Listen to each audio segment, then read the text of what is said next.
La historia de Telesub con las irregularidades y las sanciones tiene más capítulos que al fondo hay sitio, o que Los Simpsons si no eres de Perú. Millones de soles en multas, locales no aptos, publicidad engañosa, investigaciones por lavado de activos y hasta presuntos casos de plagio de parte de los docentes. Hablaremos de todas esas razones que me llevan a pensar que estamos ante una institución incluso peor que la Universidad de Manuel.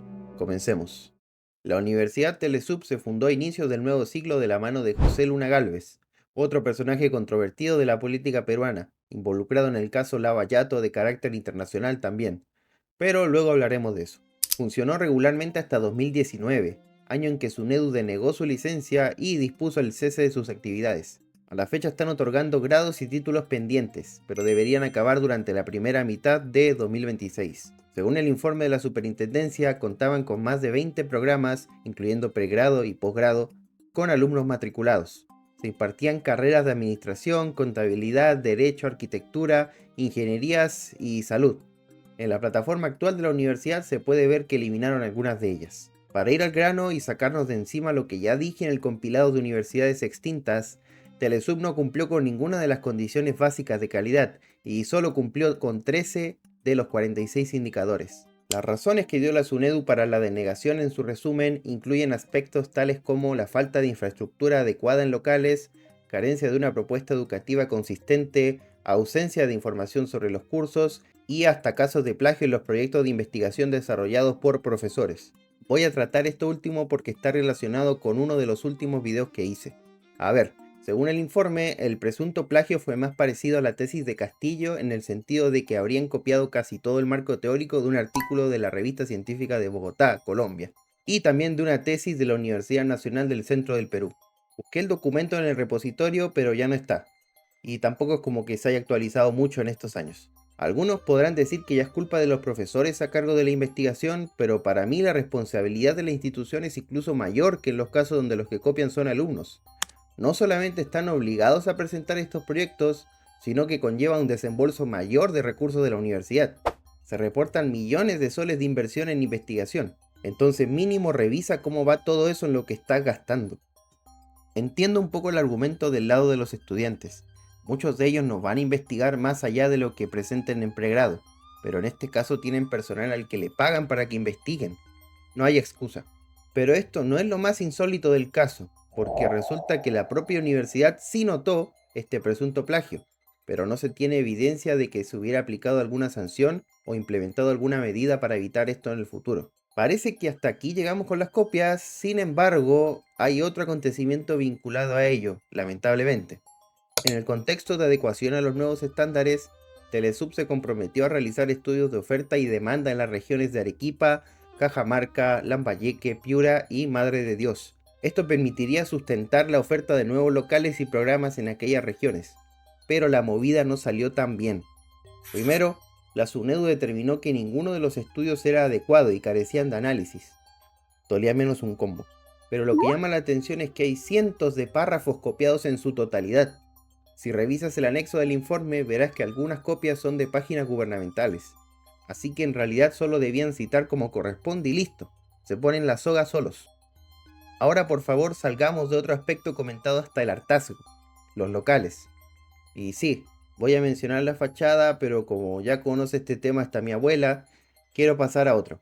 Haciendo un resumen muy resumido, el local de San Juan del Urigancho contaba con 4 pisos, pero para que se viera mejor pusieron la fachada e hicieron ver que había 7. Lo que me parece interesante de este local es que según el informe designaron como jefe de obras de los trabajos que se realizaron a fines de la década pasada a nada más y nada menos que un estudiante de la misma universidad. Por lo menos iba en noveno ciclo y no era cachimbo. Esto también demuestra que la institución confía mucho en su calidad de enseñanza. El local de La Victoria, por su parte, tuvo otros problemas según las consideraciones de la superintendencia. Había columnas que luego no se apreciaban en los planos. Eso significa que los planos de señalización y evacuación no coinciden con la realidad, por lo que a su vez implica que tendrían problemas con la municipalidad por la seguridad en edificaciones y la obtención del certificado ITSE. Pero bueno, no es el tema en este video. También había una losa deportiva en el último piso. El problema con esto es que no se habría presentado cálculo de sobrecarga adicional, así que se desconocían los límites para evitar un posible colapso. Muy bien, Vamos ahora con otros hechos que me llevan a pensar tan mal de Telesub. Para transparentar los datos, el año pasado Ojo Público elaboró una lista del acumulado de multas de las universidades. En el caso de la institución que nos compete, la suma alcanza más de 8 millones de soles sin contar intereses. La verdad, el monto per se no es algo que me importe tanto, a pesar de que sí es mucho, ya que son multas al final, no cumplen una función resarcitoria, es decir, no van a reparar un daño, sino que irán a las arcas del Estado. Tampoco sería la primera vez que una entidad se tarda en pagar multas. Lo que quiero ver acá son los conceptos. Seguramente la sanción más conocida fue aplicada en vista de la publicidad engañosa que emitieron sobre el programa de carreras profesionales para trabajadores. La resolución del Tribunal del Indecopi, que confirmó la imposición de sanción de multa de 60 unidades impositivas tributarias, se publicó en 2017. Este procedimiento fue iniciado de oficio por parte de la Secretaría Técnica de la Comisión de Fiscalización de Competencia Desleal, en vista de la publicidad que estás viendo en pantalla. Como podrás observar, dice: obtén tu título en 3 años y 4 meses. Esto motivó a la comisión a sancionar a Telesub porque consideraron que se le daba una idea equivocada al consumidor, dado que solo contando la duración de cada ciclo era imposible terminar en el plazo estipulado. Con mayor razón estaría equivocada la publicidad si consideramos otros requisitos como prácticas, idioma extranjero y trabajo de investigación. La universidad no presentó descargos, pero una vez tomó conocimiento de la sanción, presentó el recurso de apelación. Eso nos llevó a la etapa que estamos comentando en este momento. En ese sentido, el tribunal contó la cantidad de ciclos, de cursos y de semanas para cada uno de estos para determinar, al igual que la comisión, que el tiempo excedería los 3 años y 4 meses, sin contar que antes del título se tramita el bachiller, así como otros detalles que conté. Lamentablemente, en la versión pública de la resolución se censuró el detalle de los ciclos y la duración estimada por el Indecopi, pero básicamente se confirmó lo resuelto en primera instancia. El anuncio, cito, podía desviar las preferencias de los consumidores a favor de la universidad y defraudar las expectativas de aquellos que hubieran podido contratar sus servicios bajo la creencia errada de que culminarían los estudios de las carreras profesionales promocionadas y obtendrían el título profesional respectivo, dentro del plazo ofrecido. Entonces, ya que Telesub no pudo probar que esto era en verdad posible, fue sancionada. Pero en 2017 ocurrió otra derrota interesante para la institución ante el Indecopi, aunque esta vez la denuncia vino de parte de un estudiante. Según se relatan los antecedentes, la denuncia presentada en 2014 se encontró dirigida, entre muchas otras cosas, a lo siguiente: enseñanza paupérrima, carencia de cursos elementales, herramientas e implementos para impartir carreras de comunicaciones, falta de docentes calificados e incumplimiento de la malla curricular, un laboratorio de cómputo obsoleto, con equipos infectados de virus o directamente malogrados. Para más INRI se compartían con los trabajadores de la institución. Carencia de taller fotográfico y de alguna cabina de radio o set de televisión. Se dice que los alumnos debían llevar implementos caseros. El director de comunicaciones presuntamente se dedicaba a hablar de su vida durante las clases. Este les habría exigido a los alumnos la venta de rifas, caramelos, anticuchos y polladas, y hasta donar libros. Falta de un tópico apropiado. Falta de cafetería. Falta de servicios higiénicos completos. No había jabón ni papel. Irregularidades en la organización de los ciclos de estudio, cobros indebidos y, la guinda de la torta, incumplimiento de atención oportuna a los reclamos. No debió ser muy agradable para el compañero en caso de ser cierto todo esto, pero por lo que cuenta parece que estudió en un gulag. Según el Indecopi, Telesub sí presentó descargos, aunque no se desarrolló mucho. Se dice que negaron las infracciones imputadas y, lo más gracioso, precisaron que el denunciante era un alumno no destacado, como si tuviera menos derechos. Por tonto te quedaste sin papel.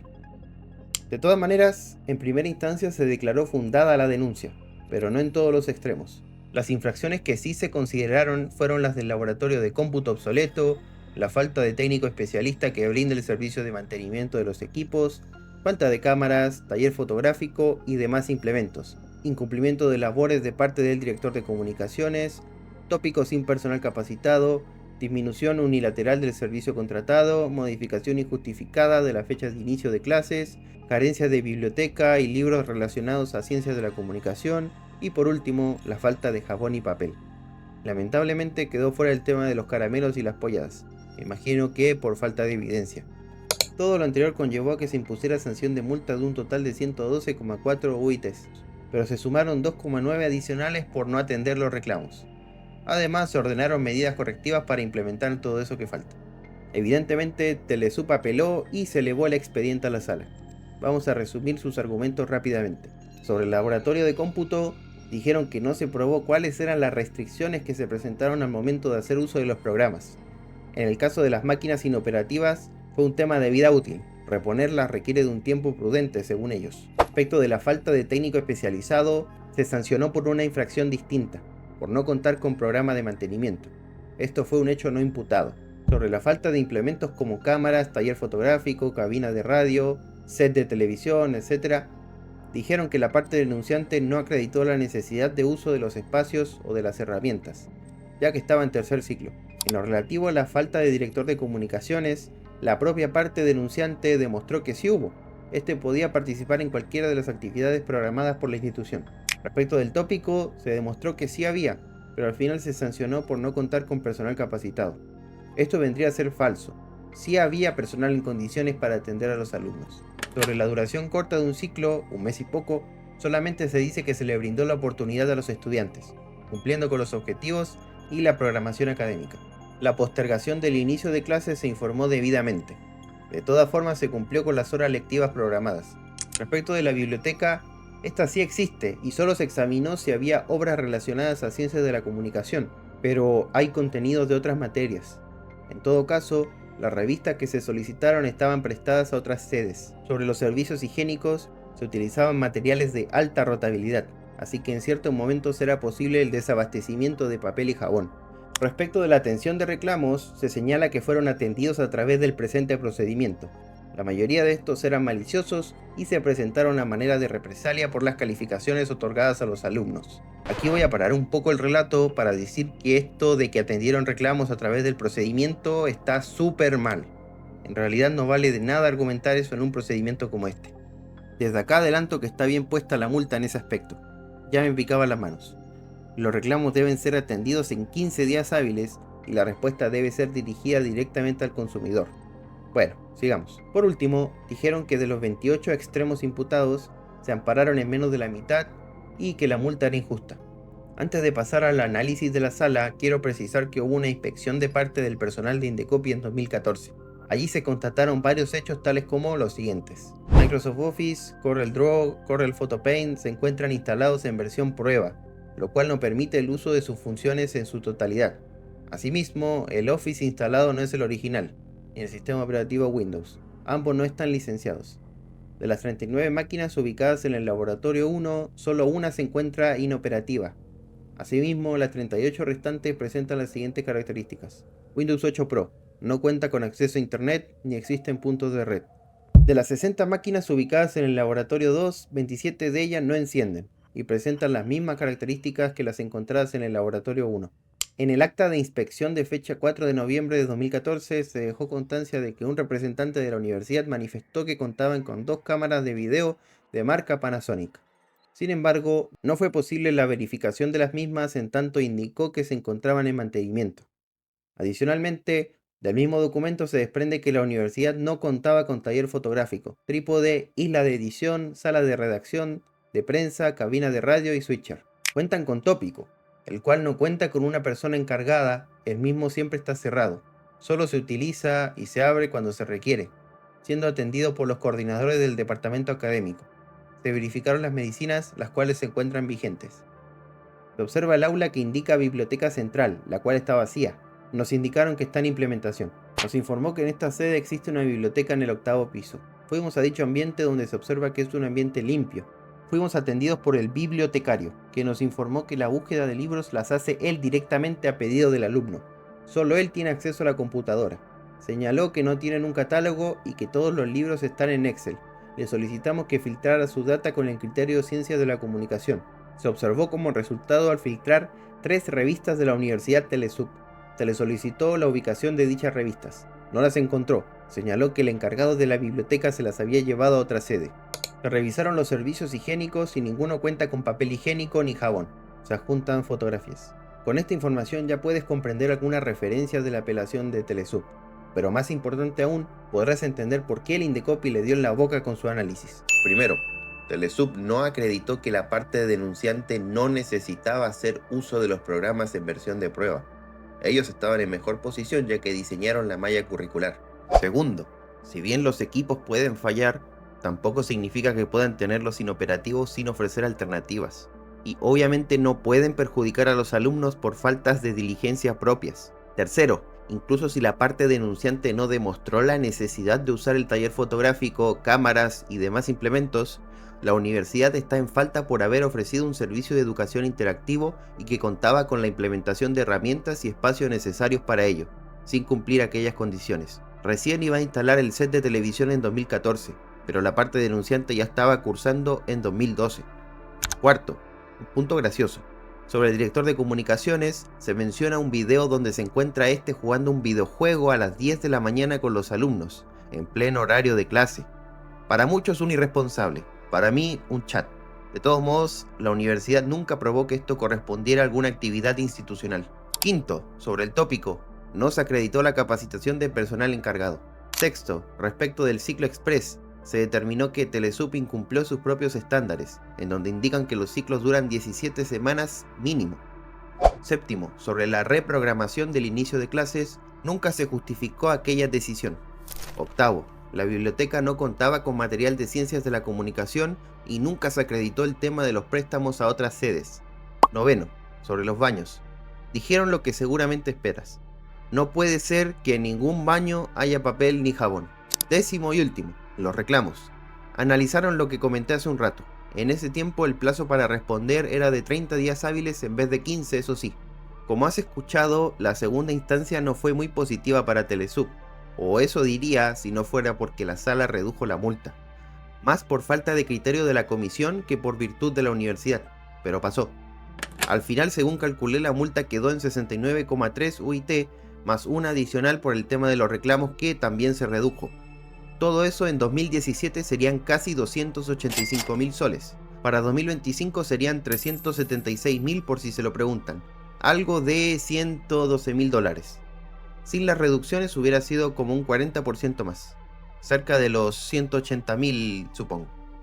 Para cerrar este asunto, lógicamente estoy de acuerdo con las sanciones. Hay una discusión sobre el tema del técnico especialista entre los vocales, pero me quedo con que en todo caso es difícil apoyar la idea de que sí hay un técnico presente cuando no hay mantenimiento. Sería solo el nombre. Ahora salimos de Indecopi para volver a Sunedu con otro de los casos de multa más importantes. Aquí suelto la cifra de una vez. 6.872.000 soles. Más de $2 millones en la actualidad. ¿Por qué sucedió esto? Por no informar el plazo de cese de actividades tras la denegatoria de su licencia y no presentar la información de sus estudiantes. Resulta que a fines de 2019 se concedió medida cautelar en favor de Telesub. Por ende, se suspendió la resolución que denegaba la licencia. También presentaron una demanda contenciosa administrativa para dejar sin efecto aquella denegatoria. Con esos fundamentos, se hicieron los locos y no presentaron nada. El problema, según Sunedu, fue que el plazo para cumplir con informar inició y venció antes de que la medida cautelar fuera concedida. El plazo venció en julio y la medida cautelar recién llegó en octubre. Pero es más, la Sunedu dice que la medida cautelar ni siquiera le fue notificada. Ante ello, se debe precisar que en el proceso principal, es decir, la demanda de amparo presentada por Telesub, esta fue declarada improcedente. Así que concluyó el proceso cautelar por sustracción de la materia. Sobre la demanda contencioso-administrativa, el hecho de haberla presentado no suspende los efectos de los actos administrativos. Y aquí lo dejamos con las multas y sanciones dirigidas directamente a Telesub. Con eso podemos notar varios de los problemas que presentó la institución antes de dejar de funcionar definitivamente. Ahora vamos a ver lo peor, el uso de la universidad con presuntos fines ilícitos en el caso Lavallato. Para que se entienda, me veré obligado a hablar un poco de José Luna Gálvez, Pepe. De hecho, vamos a ver cómo se describe en la página del partido que fundó. No quiero que el video se vaya mucho hacia la política peruana, pero sería imposible si vamos a hablar de Lavallato. José Luna Gálvez, conocido como Pepe Luna, es el presidente fundador del partido político Podemos Perú. Luna Gálvez fue elegido 5 veces congresista de la República, caracterizándose por solo cobrar un sol. El resto del sueldo de Pepe Luna es donado a ollas comunes, organizaciones sociales y personas más necesitadas. El resto del sueldo de Pepe Luna es donado a ollas comunes, organizaciones sociales y personas más necesitadas. La frase más conocida de Pepe Luna es "no cobraré sueldo de la política", por lo cual en los cerros y conos de Lima lo llaman el hombre del sol. José Luna es economista, ha impulsado las leyes más importantes a favor de la economía social de mercado. El doctor Pepe Luna ha buscado la manera de saldar la deuda social con los peruanos. Inició la lucha contra los grupos de poder por la devolución de su dinero de las AFP, Fonavi, ONP, entre otros. Bueno, ahí lo tienen.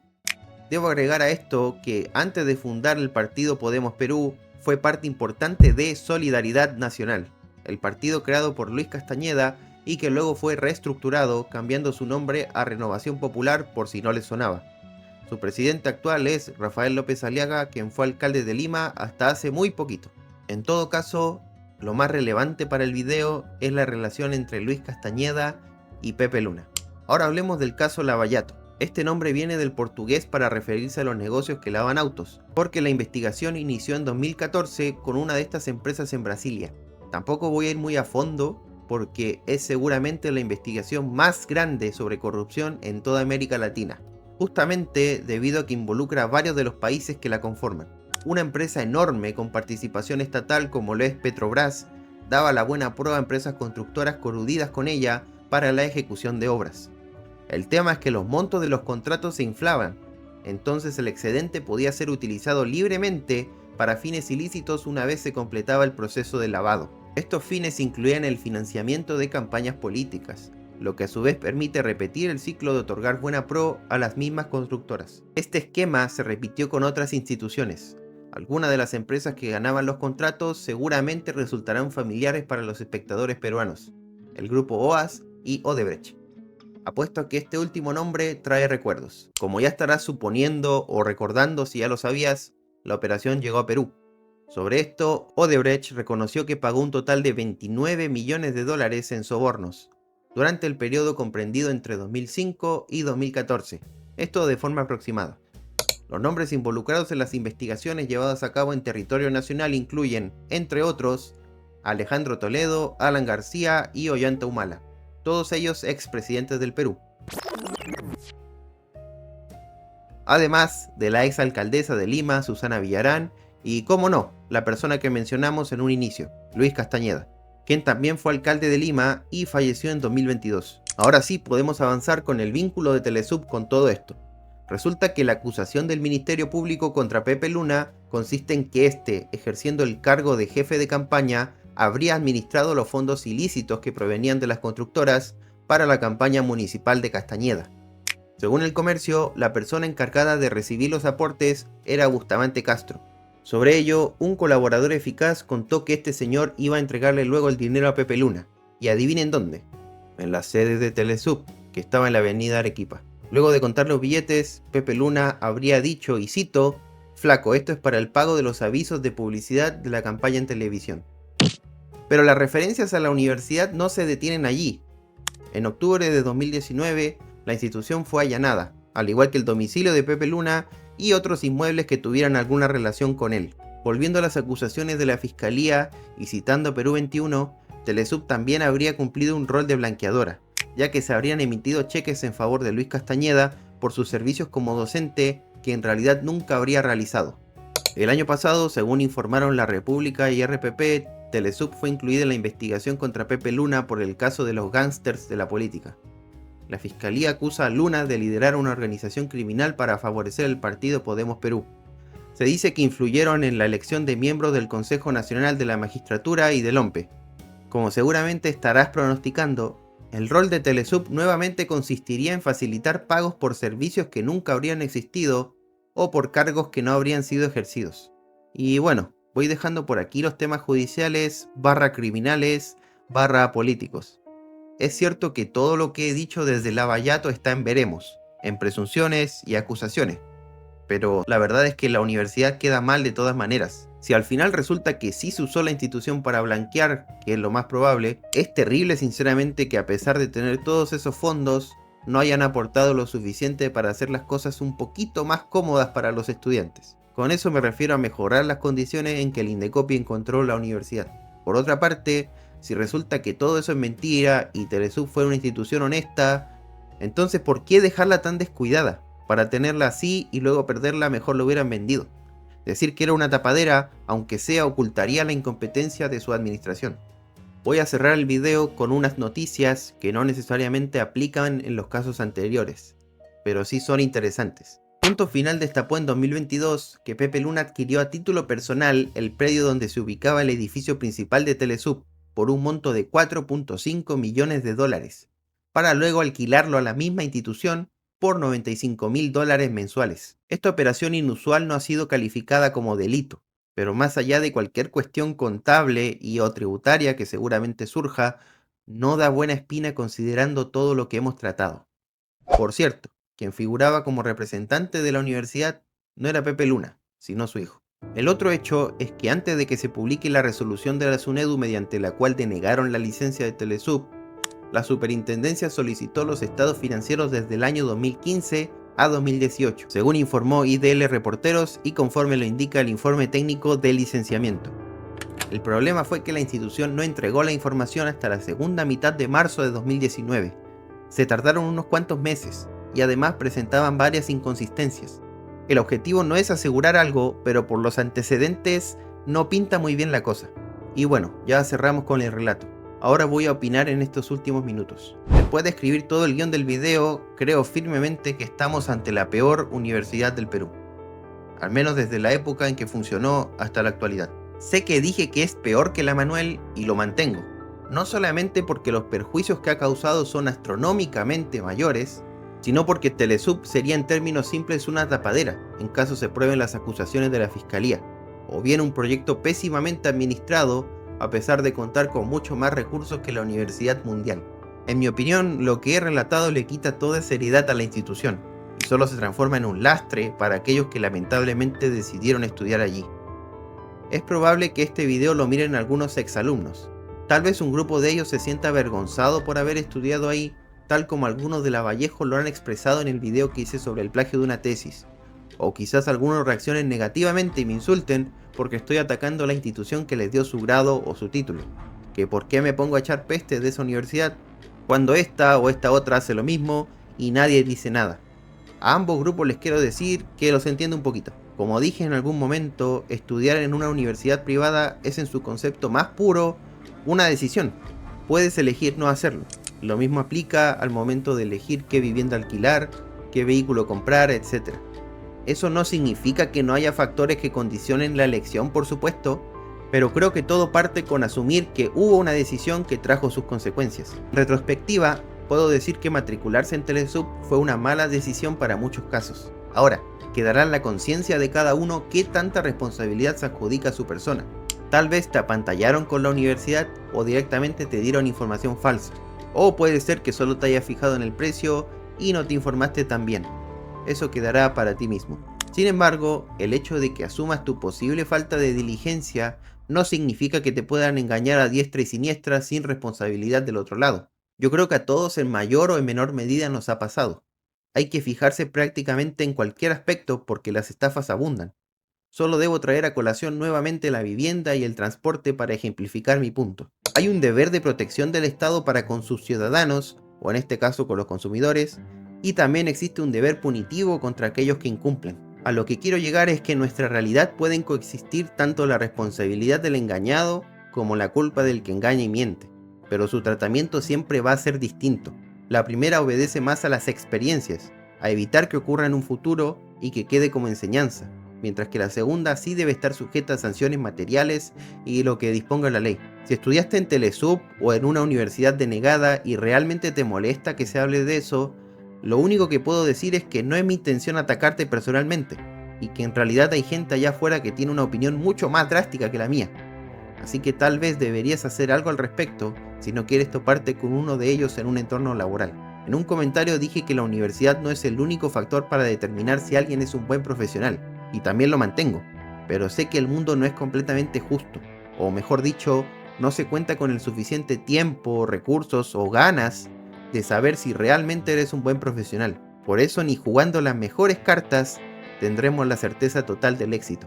Y si dices que otras universidades hacen lo mismo, no es una defensa tan buena como quizá creas, pero de todos modos puedes enviarme la información que tengas.